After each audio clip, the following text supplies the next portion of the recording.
Tonight, I'd like to talk with you about immigration. For more than 200 years, our tradition of welcoming immigrants from around the world has given us a tremendous advantage over other nations. It's kept us youthful, dynamic, and entrepreneurial. It has shaped our character as a people with limitless possibilities. People not trapped by our past, but able to remake ourselves as we choose. But today, our immigration system is broken, and everybody knows it. Families who enter our country the right way and play by the rules watch others flout the rules. Business owners who offer their workers good wages and benefits see the competition exploit undocumented immigrants by paying them far less. All of us take offense to anyone who reaps the rewards of living in America without taking on the responsibilities of living in America. And undocumented immigrants who desperately want to embrace those responsibilities see little option but to remain in the shadows or risk their families being torn apart. It's been this way for decades. And for decades, we haven't done much about it. When I took office, I committed to fixing this broken immigration system. And I began by doing what I could to secure our borders. Today, we have more agents and technology deployed to secure our southern border than at any time in our history. And over the past 6 years, illegal border crossings have been cut by more than half. Although this summer there was a brief spike in unaccompanied children being apprehended at our border, the number of such children is now actually lower than it's been in nearly 2 years. Overall, the number of people trying to cross our border illegally is at its lowest level since the 1970s. Those are the facts. Meanwhile, I worked with Congress on a comprehensive fix. And last year, 68 Democrats, Republicans, and independents came together to pass a bipartisan bill in the Senate. It wasn't perfect. It was a compromise. But it reflected common sense. It would have doubled the number of Border Patrol agents while giving undocumented immigrants a pathway to citizenship if they paid a fine, started paying their taxes, and went to the back of the line. And independent experts said that it would help grow our economy and shrink our deficits. Had the House of Representatives allowed that kind of bill a simple yes or no vote, it would have passed with support from both parties.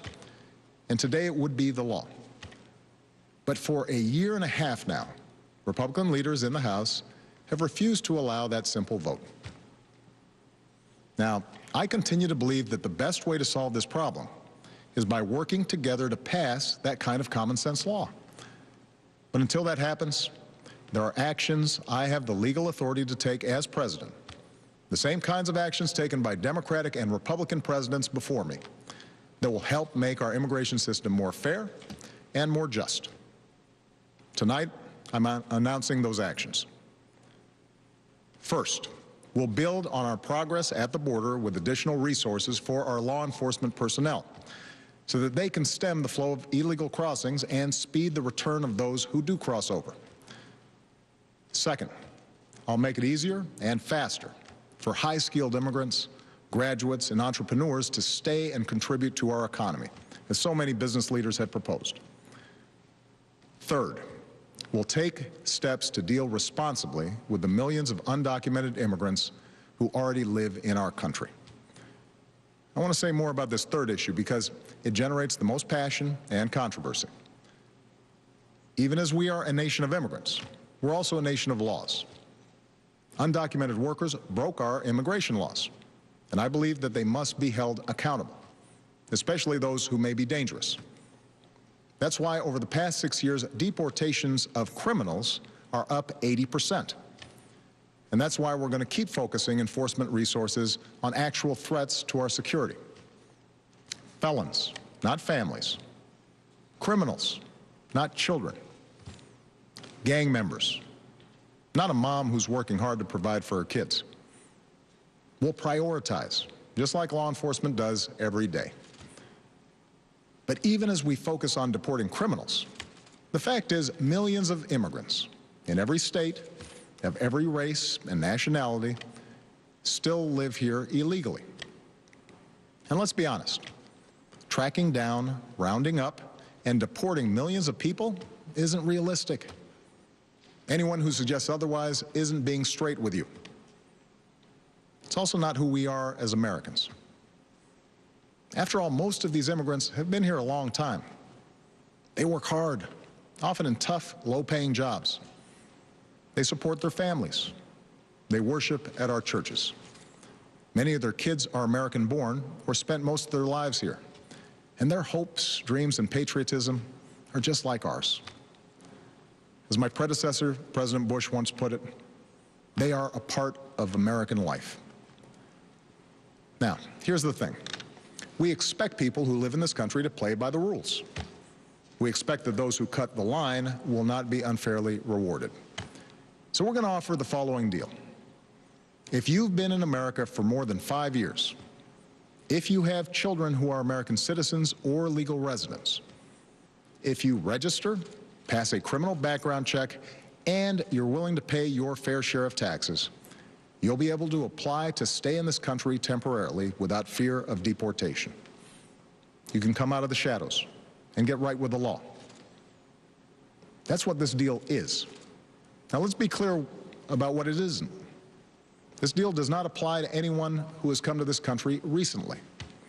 It does not apply to anyone who might come to America illegally in the future. It does not grant citizenship or the right to stay here permanently or offer the same benefits that citizens receive. Only Congress can do that. All we're saying is we're not going to deport you. I know some of the critics of this action call it amnesty. Well, it's not. Amnesty is the immigration system we have today. Millions of people who live here without paying their taxes or playing by the rules, while politicians use the issue to scare people and whip up votes at election time. That's the real amnesty, leaving this broken system the way it is. Mass amnesty would be unfair. Mass deportation would be both impossible and contrary to our character. What I'm describing is accountability, a common-sense middle ground approach. If you meet the criteria, you can come out of the shadows and get right with the law. If you're a criminal, you'll be deported. If you plan to enter the U.S. illegally, your chances of getting caught and sent back just went up. The actions I'm taking are not only lawful, they're the kinds of actions taken by every single Republican president and every single Democratic president for the past half-century. And to those members of Congress who question my authority to make our immigration system work better, or question the wisdom of me acting where Congress has failed, I have one answer. Pass a bill. I want to work with both parties to pass a more permanent legislative solution. And the day I sign that bill into law, the actions I take will no longer be necessary. Meanwhile, don't let a disagreement over a single issue be a deal breaker on every issue. That's not how our democracy works. And Congress certainly shouldn't shut down our government again just because we disagree on this. Americans are tired of gridlock. What our country needs from us right now is a common purpose, a higher purpose. Most Americans support the types of reforms I've talked about tonight, but I understand the disagreements held by many of you at home. Millions of us, myself included, go back generations in this country with ancestors who put in the painstaking work to become citizens. So we don't like the notion that anyone might get a free pass to American citizenship. I know some worry immigration will change the very fabric of who we are, or take our jobs, or stick it to middle-class families at a time when they already feel like they've gotten the raw deal for over a decade. I hear those concerns. But that's not what these steps would do. Our history and the facts show that immigrants are a net plus for our economy and our society. And I believe it's important that all of us have this debate without impugning each other's character. Because for all the back and forth of Washington, we have to remember that this debate is about something bigger. It's about who we are as a country and who we want to be for future generations. Are we a nation that tolerates the hypocrisy of a system where workers who pick our fruit and make our beds never have a chance to get right with the law? Or are we a nation that gives them a chance to make amends, take responsibility, and give their kids a better future? Are we a nation that accepts the cruelty of ripping children from their parents' arms? Or are we a nation that values families and works together to keep them together? Are we a nation that educates the world's best and brightest in our universities only to send them home to create businesses in countries that compete against us?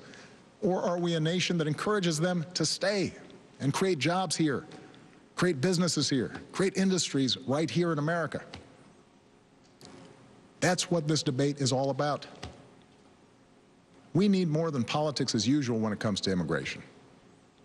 We need reasoned, thoughtful, compassionate debate that focuses on our hopes, not our fears. I know the politics of this issue are tough, but let me tell you why I have come to feel so strongly about it. Over the past years, I've seen the determination of immigrant fathers who worked 2 or 3 jobs without taking a dime from the government and at risk any moment of losing it all just to build a better life for their kids. I've seen the heartbreak and anxiety of children whose mothers might be taken away from them just because they didn't have the right papers. I've seen the courage of students who, except for the circumstances of their birth, are as American as Malia or Sasha, students who bravely come out as undocumented in hopes they could make a difference in the country they love. These people, our neighbors, our classmates, our friends, they did not come here in search of a free ride or an easy life. They came to work and study and serve in our military, and above all, contribute to America's success. Now, tomorrow I'll travel to Las Vegas and meet with some of these students, including a young woman named Astrid Silva. Astrid was brought to America when she was 4 years old. Her only possessions were a cross, her doll, and the frilly dress she had on. When she started school, she didn't speak any English. She caught up to other kids by reading newspapers and watching PBS. And she became a good student. Her father worked in landscaping. Her mom cleaned other people's homes. They wouldn't let Astrid apply to a technology magnet school, not because they didn't love her, but because they were afraid the paperwork would out her as an undocumented immigrant. So she applied behind their back and got in. Still, she mostly lived in the shadows until her grandmother, who visited every year from Mexico,